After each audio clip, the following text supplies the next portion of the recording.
Good morning. Welcome to the show. I am your host, Mr. B. Today we are discussing the latest developments in the Iran war. I've been using a publication based out of India. They are pretty reliable to kind of give us breaking news on what's going on. I definitely urge people to be mindful of their sources. They talk about information. You don't want to put the wrong information out there. And with with AI and all these different social media platforms, there's a lot of information that can be misconstrued. So definitely be mindful in terms of that. That being said, I am going to jump in and break down the latest developments. Here we go now.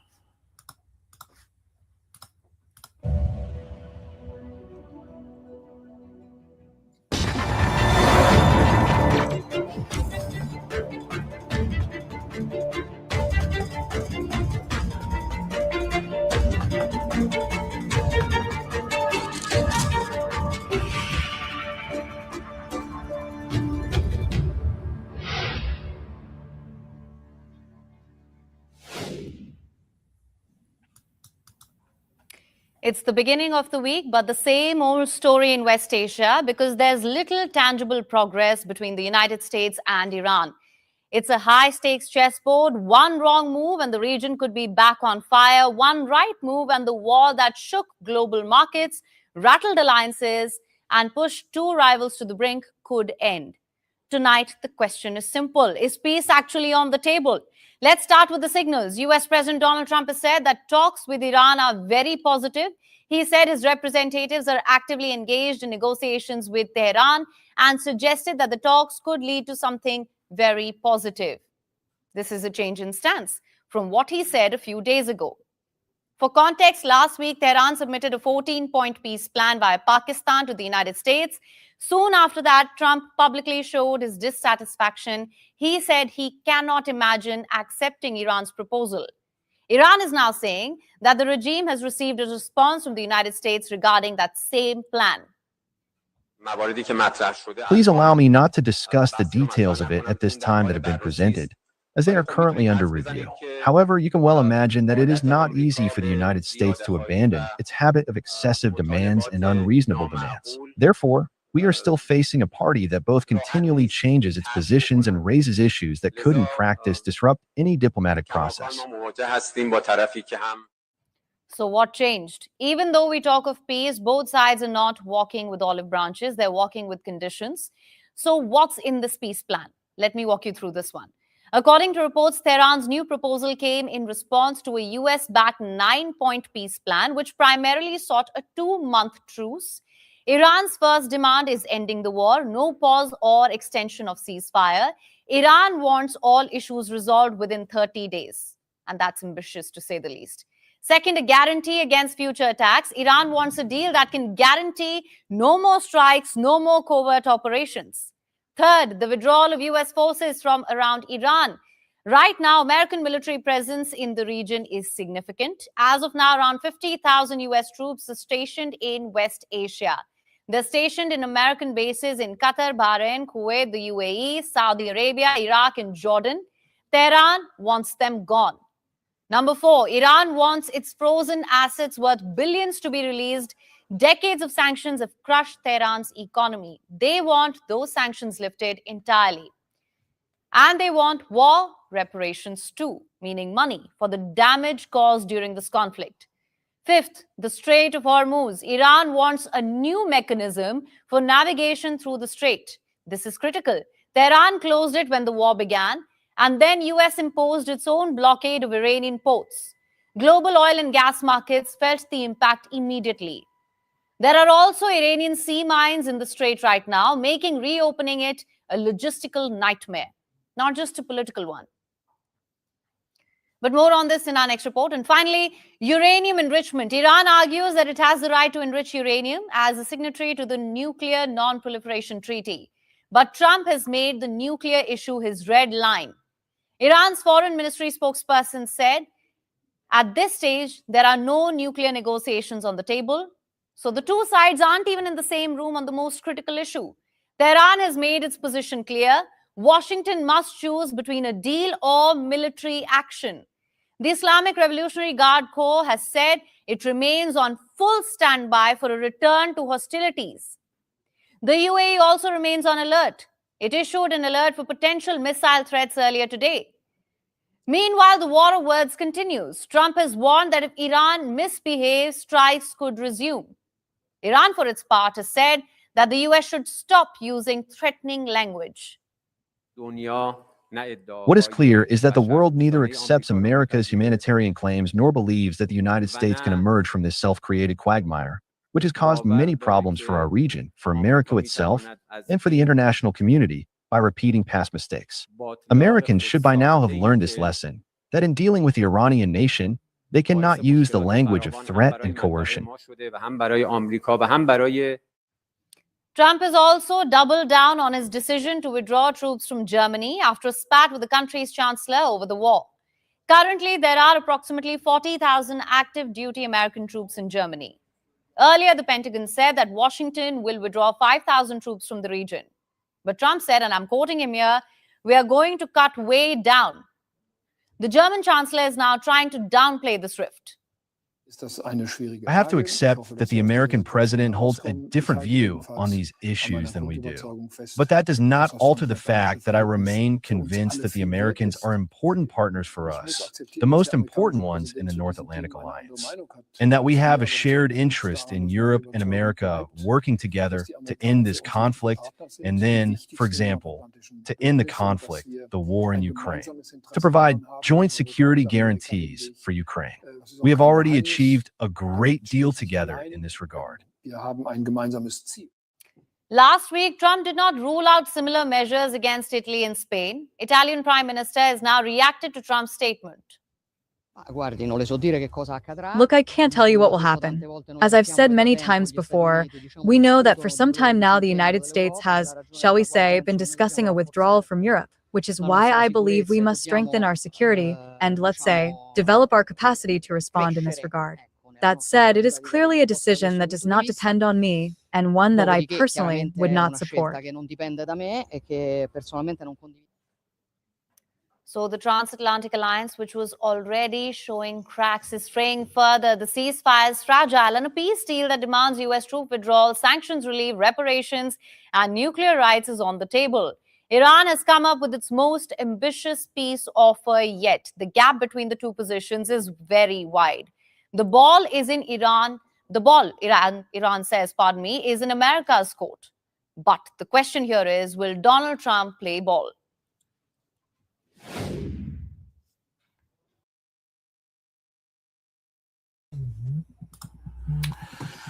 I do want to weigh in on the last segment here, to speaking specifically about the peace efforts. It is true, I do agree that if you are seeking peace with a nation, it's probably not best to continue to antagonize that nation by speaking as if you're their parent. And there is certain language when you do want to have a conciliatory tone, there is certain language that you do have to start to use.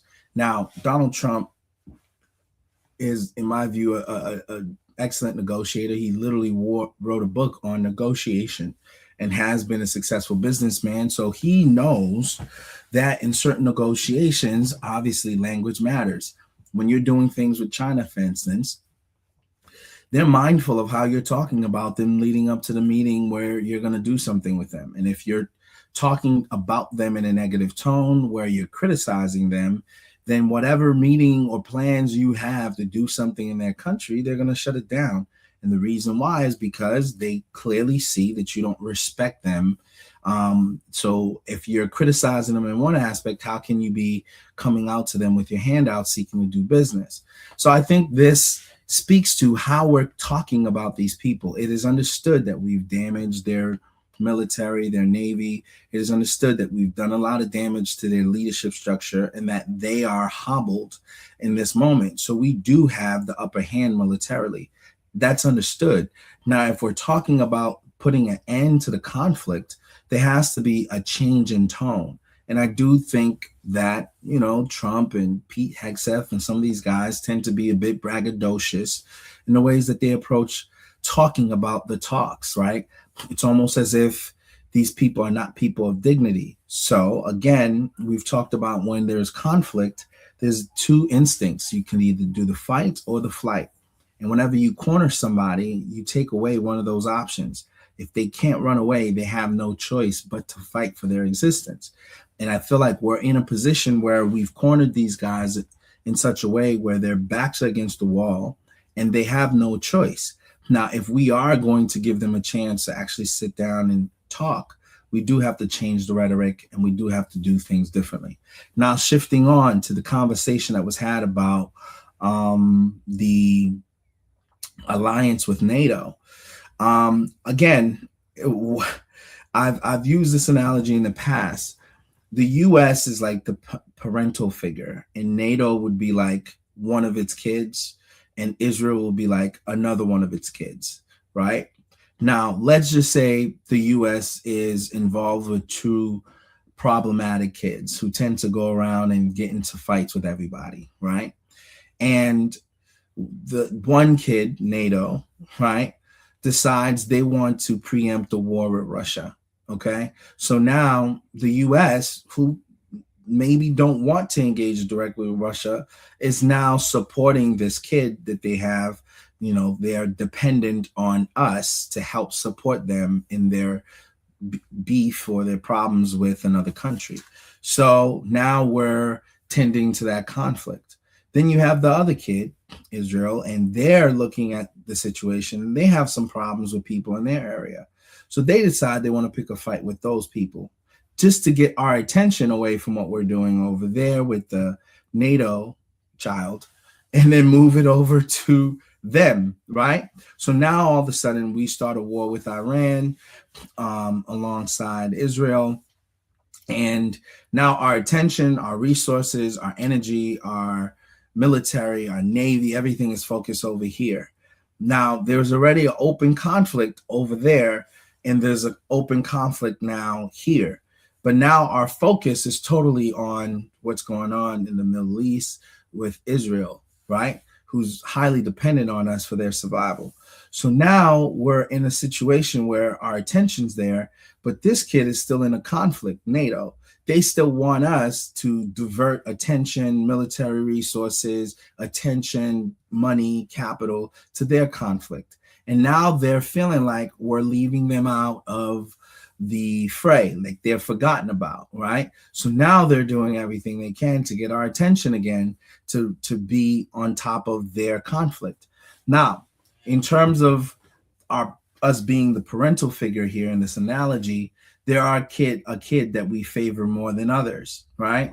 So NATO wants to be the favored kid, but unfortunately, we tend to typically favor Israel, right? Both of them are dependent on us. Now, I'm not calling these people children. I'm literally using it as in an analogy to say that they're both dependent on us for their survival, for their existence, right? So now what's going on is we're really kind of siding with the kid that we favor, right? And the other kid is feeling alienated. And now that other kid is speaking up and they're trying to get attention. And now it's causing us to resent them for, I guess, the fact that they haven't exactly been the most responsible kid, right? So now you have Trump, who's talking about potentially, he feels slighted by NATO in part because NATO has not helped. So this particular kid has not come to help in the conflict that the U.S. is involved with Israel. And so now they're like, okay, you're not aligned with us, so why should we continue to help you? And you're seeing this sort of call, this desperate call to kind of get favorable treatment from NATO, right? Because there's only but so much resources, and it's no longer the case that we're allocating it evenly across conflicts. We're allocating way more resources in one area than we are in another area. And now the fact that the other area is not getting resources, they're trying to redirect our attention to their conflict.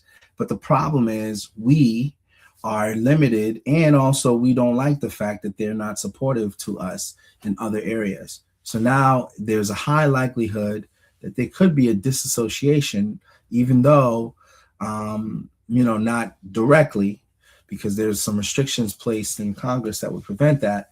But there could be some neglect, right? We're just choosing not to pay attention to that kid over there. And you're seeing a lot of leaders in NATO sort of vying for the attention again, the spotlight again. Recently, there was an attack from Ukraine on Russia, and unfortunately, it could be too little, too late. But I think these are desperate acts being done to escalate things on that side with the hope of currying favor from the U.S. All right, let's continue. One of the world's most important oil choke points, that's the Strait of Hormuz, remains a war zone. There's a dual blockade. Iran is blocking the waterway while U.S. forces are enforcing a blockade on Iranian ports. And Donald Trump has been scrambling to find a way out. First, there was a push for international coalition. No takers for it. Then came a framework called the Maritime Freedom Construct. And now there's a new initiative. Trump has gone from diplomacy to coalition building, to now going solo. This new initiative is called Project Freedom. Trump announced it on his social media platform, Truth Social. He said multiple countries had requested the US for assistance. He did not specify which countries he was talking about, but here's what Washington is planning in the Strait. Under this plan, the United States will guide stranded foreign ships through the Strait of Hormuz and back into open waters.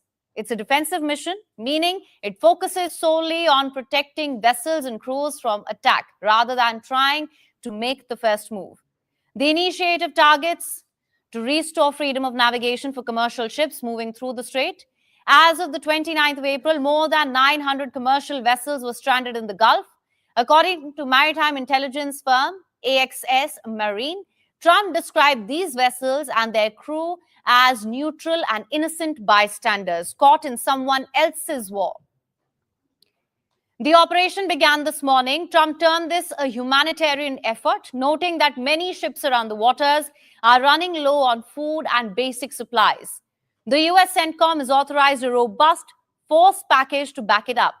We're talking of multiple guided missile destroyers with advanced missile defense systems, over 100 aircraft, strike fighters, electronic warfare platforms, unmanned drones, and sea vessels for real-time surveillance, and 15,000 US service members deployed to support this mission. US destroyers have already entered the Gulf as part of this mission. If this sounds familiar to you, it should. Back in the 1980s, the US ran Operation Ernst Will, and escorting Kuwaiti tankers through the Gulf during the Iran-Iraq war. The current escort mission is not of the same scale, but it does carry risks of escalation. Iran has already responded. Iran's parliament security chief warned that any US interference would be considered a violation of the ceasefire in place since the 8th of April. The US has claimed that 2 vessels already have crossed the strait. However, Iran has denied this. Iran's military went a step further, issuing a direct threat that American forces entering the strait would be attacked. And then it happened. Iranian state media reported that a US Navy frigate was struck by 2 missiles in the Strait of Hormuz. According to Tehran, the ship had ignored warnings from its navy before being targeted near the port of Yazd. Yazd is the southern Iran on the coast of the Gulf, is located about 200 kilometers from this narrow strait, which separates the Arabian Peninsula from Iran. So the exact location of the alleged missile incident was not specified. The US military has denied the claims entirely. Iran also claims that it fired cruise missiles, rockets, and combat drones near US destroyers crossing Hormuz. Meanwhile, vessels in the Persian Gulf reportedly started moving, this after they received radio instructions to leave their anchorages near the UAE. Iran state media dubbed this a mass exodus. The UAE itself said that Iran had fired drones at an oil tanker in Hormuz. Amid the standoff, Iran has now released a new map of the strait. It outlines the areas in the strait that it says are under its control. The designated zone stretches between two defined maritime lines, one running from the western tip of Iran's Qashm Island to the Al Quwain in the UAE, and another which extends from the Kuwait Mubarak in Iran to the area south of Fujairah in the UAE. So the strait isn't just blocked anymore, it has become a battlefield. And here's what this does to the world economy. The dual blockade has choked off oil, gas, and fertilizer supplies globally. America's Treasury Secretary Scott Bessent has called its blockade of Iranian ports an economic blockade. It is pressuring Iran's leadership through financial means. What is certain is that we will not step back from the Strait of Hormuz, and it will not return to its pre-war state. And the people of Hormuzgan province, along with the armed forces stationed there, have carried out a significant task. Meanwhile, Europe is watching nervously. Germany's foreign minister is demanding Iran reopen the strait. France's Emmanuel Macron is calling for a coordinated reopening. But we're not going to participate in any operations using force within a framework which, for my part, doesn't seem clear. So, we've built an ad hoc mission that we're working on. The military planning took place in London. But what we want most of all is a joint reopening between Iran and the United States. That's the only solution that will allow us to permanently reopen the Strait of Hormuz, allow free navigation, and do so without restrictions nor tolls. Nobody wants this to escalate, but it's clear that the two rivals fighting a 2-month-long war are not ready to back down. Project Freedom could be a lifeline for stranded sailors, or it could be the match that lights a much larger fire. The Strait of Hormuz has always been a pressure point, but right now it's a powder keg. Trump has made his move, Iran has made its threats, and the world is watching a 33-kilometer stretch of water that could reshape the global order. The strait is narrow, but not the stakes.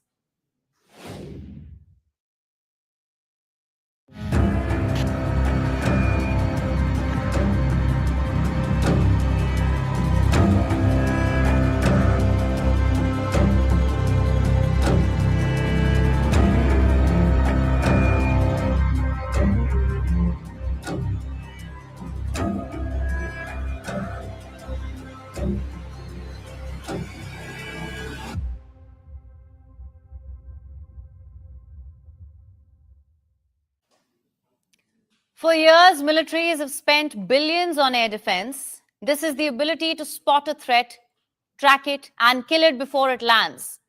But what if this threat doesn't broadcast a signal? What if it doesn't show up on the radar?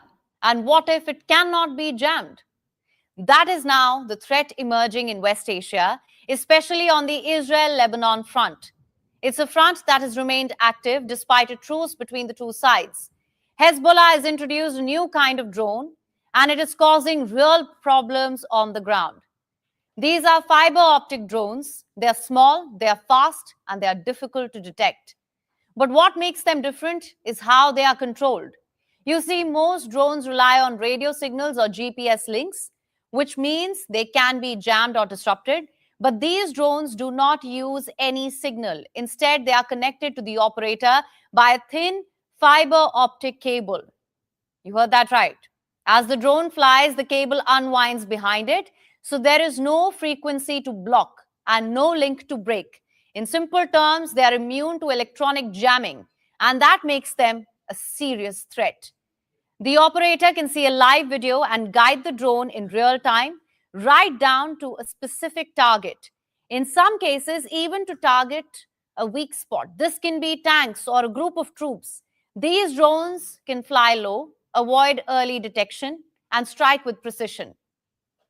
And this is not a theoretical threat. These drones have already been used on the battlefield. Last week, an Israeli unit was targeted by this fiber optic drone in southern Lebanon. One soldier was killed and several others were injured. In fact, as a rescue helicopter arrived, another drone was launched. With electronic defenses failing, soldiers on the ground were left with very few options. Some had to even fire their rifles at the incoming drone. And that tells you something important. This is a high-tech military which is being forced into low-tech response. What makes it even more concerning is these cheap drones. These are cheap drones, and some estimates put their cost at just a few $100s. So this is low-cost warfare with high precision. And this is not the first conflict to see this kind of a tactic. These drones have already been tested elsewhere, and I'm talking about the Ukraine war. Both Kyiv and Moscow have used these types of drones, especially in heavily jammed environments. Now that tactic has arrived in West Asia, and Hezbollah is using it. And look at the timing as well. Hezbollah is under pressure, intense pressure. The armed group has taken severe hits from Israeli airstrikes since entering the war in March. Its positions have been targeted, top commanders have been killed, and its networks disrupted. But the Iran-backed group has not stepped back. Instead, it is adapting. It is shifting to methods that are harder to stop. Now, this is what we call an asymmetric warfare. When you cannot match your opponent's firepower, you change the way you fight to inflict more damage. But let's be clear here, while Hezbollah continues the drone warfare, Israel is also preparing itself for these threats. Take a look at what Prime Minister Benjamin Netanyahu had to say.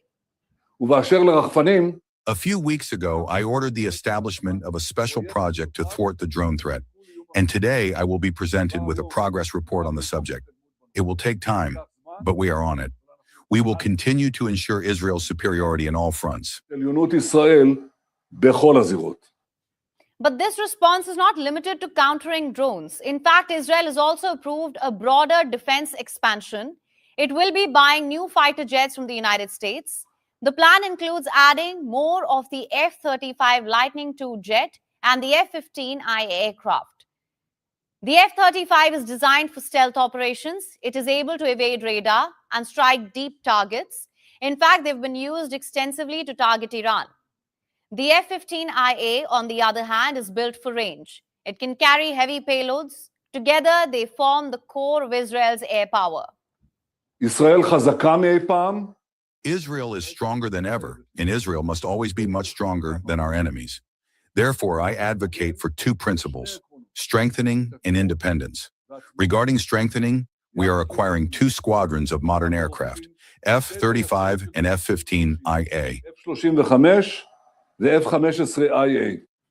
So on one side, you have advanced jets built for range, stealth, and strategic strikes. On the other, you have a drone the size of a shoebox, guided by a thread of fiber.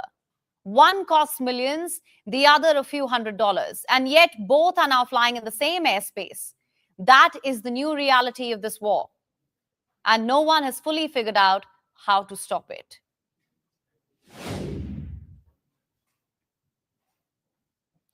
The United States is now rewriting the rules of warfare, and it is doing so not with new missiles, but with artificial intelligence.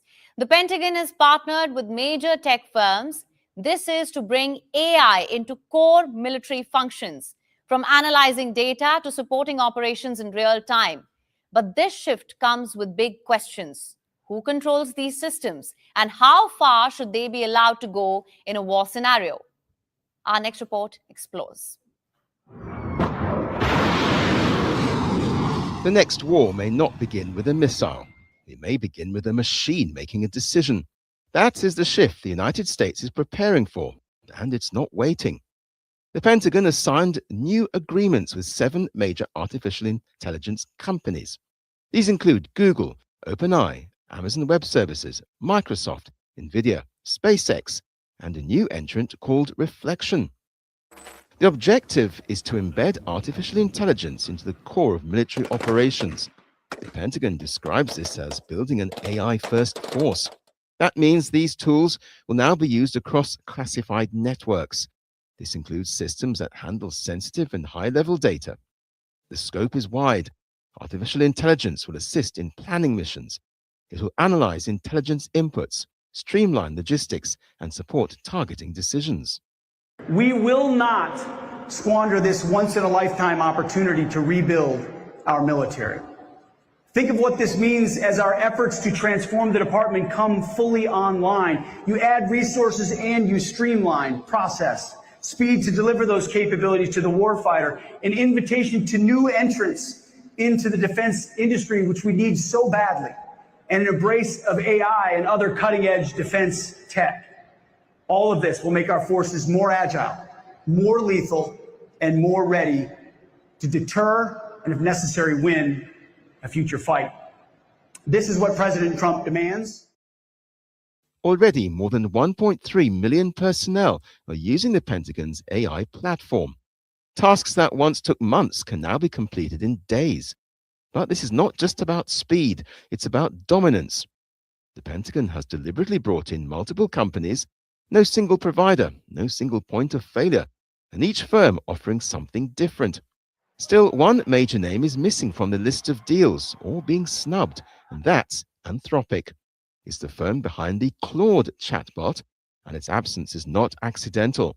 Anthropic has been fighting a battle with the US military. It refused to accept a key condition. The Pentagon wanted its tools available for any lawful use. But Anthropic pushed back. It raised concerns about how such access could be used, including the possibility of domestic surveillance and the development of autonomous weapons. The disagreement escalated. Washington labeled Anthropic as a supply chain risk. Its systems were restricted, and the company has now taken legal action. Yet its technology is still present in parts of the system, which makes the situation more complicated. But while this dispute plays out, other firms have stepped in, and the pace has accelerated. Some companies say integration timelines have dropped from 18 months to less than 3. That reflects urgency, because this is no longer a future plan. It's already in use. The financial scale also tells a story. The Pentagon has requested $54 billion for autonomous weapons programs alone. Artificial intelligence is now being woven into nearly every layer of defense planning. So what does it all mean? It means that warfare is being redefined, not just by firepower, but by information, speed, and decision-making. AI can process vast data sets in seconds. It can identify patterns that humans may miss and respond faster than any human chain of command. But it also raises new concerns that no one has answers to. Who actually controls these systems? Who is accountable for their decisions? And how much autonomy should machines have in combat? While these doubts remain, the direction is clear. The US military is still moving ahead. It's building systems that can analyze, adapt, and respond in real time. Because in modern conflict, advantage does not always belong to the strongest. It can belong to the fastest thinker, and increasingly, that thinker is not human.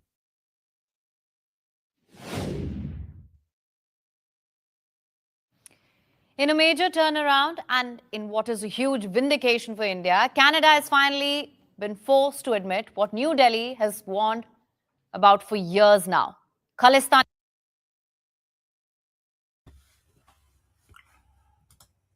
Okay, before we shift on to the next story, I did want to weigh in on the last story that we just heard.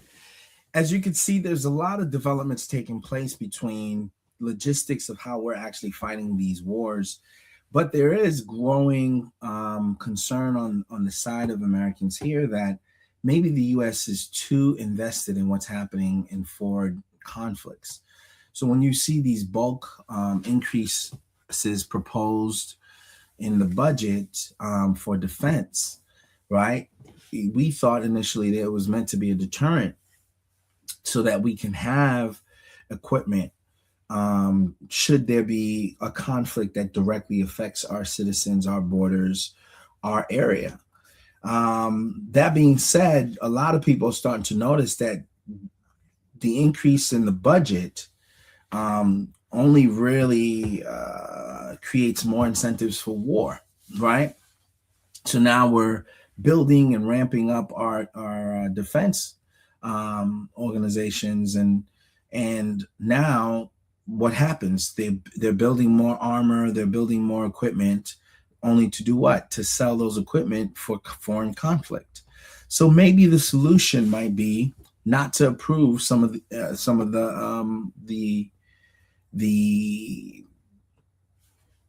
proposed increases to the defense.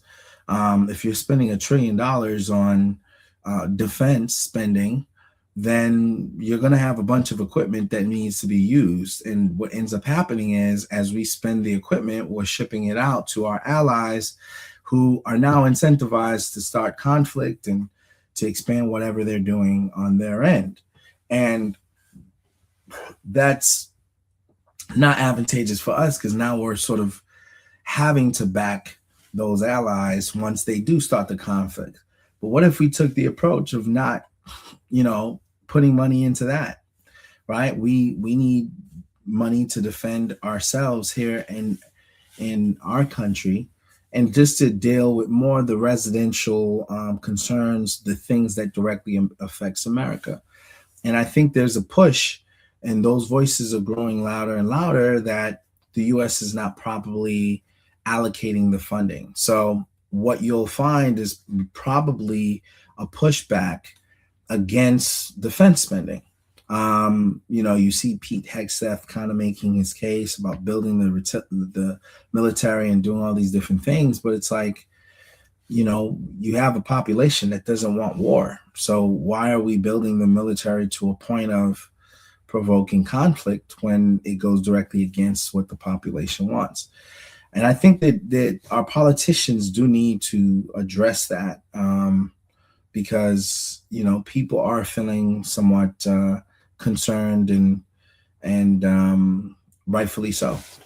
All right, I think that generally covers our take so far on the Iran war, from what I can tell. I mean, there's a couple more stories we can go through, but I think for the most part, that kind of gives us a up-to-date analysis on what's been going on. Let me go ahead and play a couple more stories. Let's see what's going on in Canada. All right, let's go ahead and play that. Maybe that ties into this, as we've been having some conflict with Canada as well.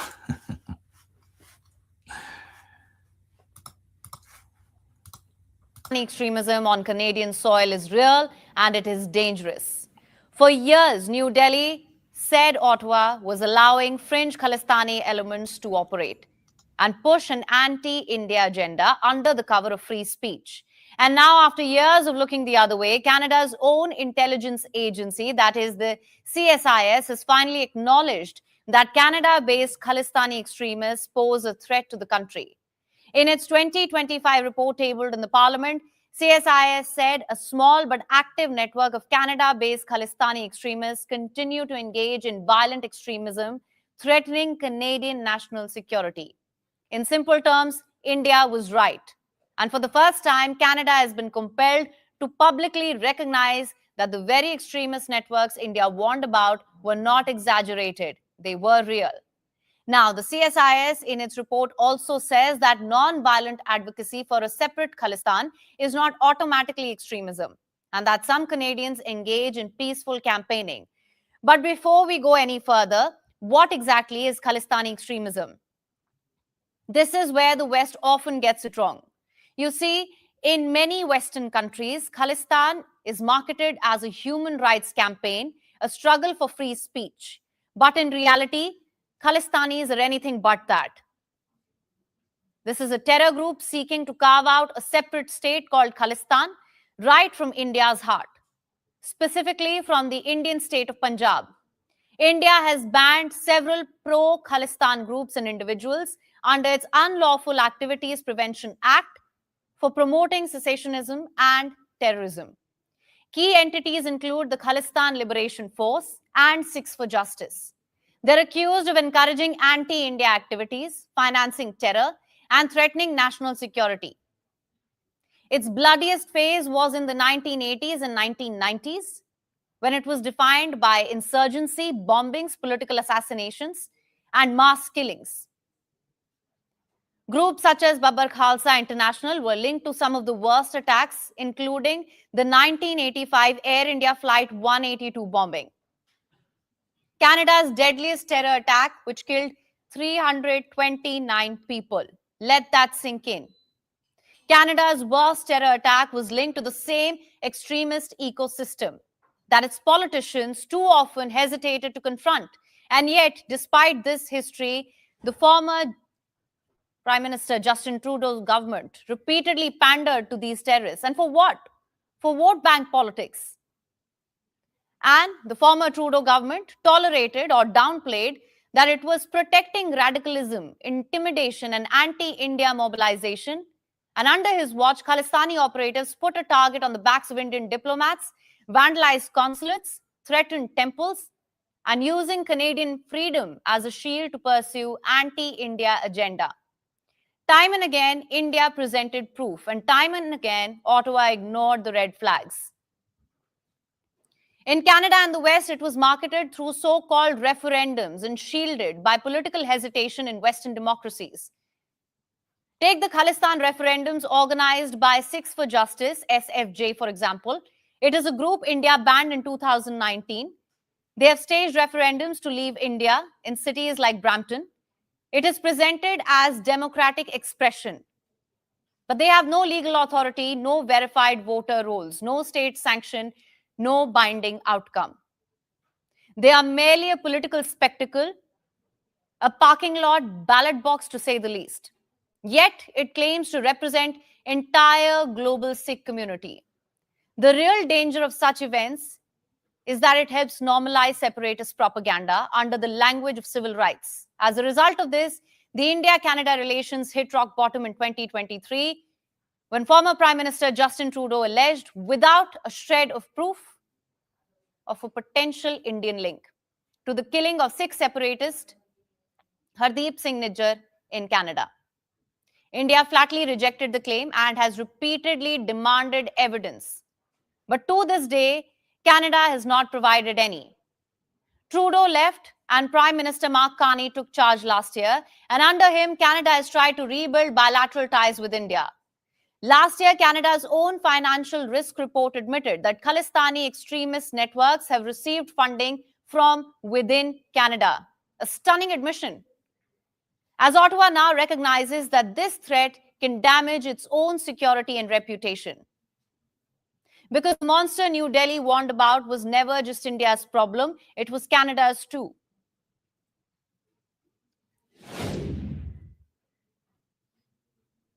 And India has held counting of votes.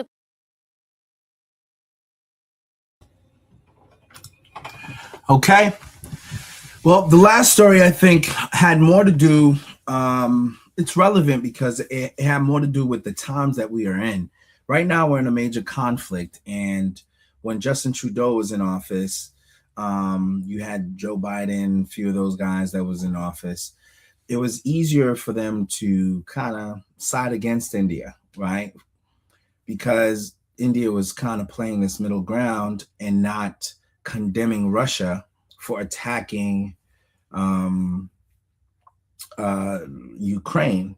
And at the time, the US and other NATO-related countries was trying to nudge India towards doing what it is that they wanted them to do. And because India didn't play along and they kind of catered to their own interests, Justin Trudeau kind of turned a blind eye to some of the issues that India had brought to the forefront about the Khalistani groups that was operating within Canada.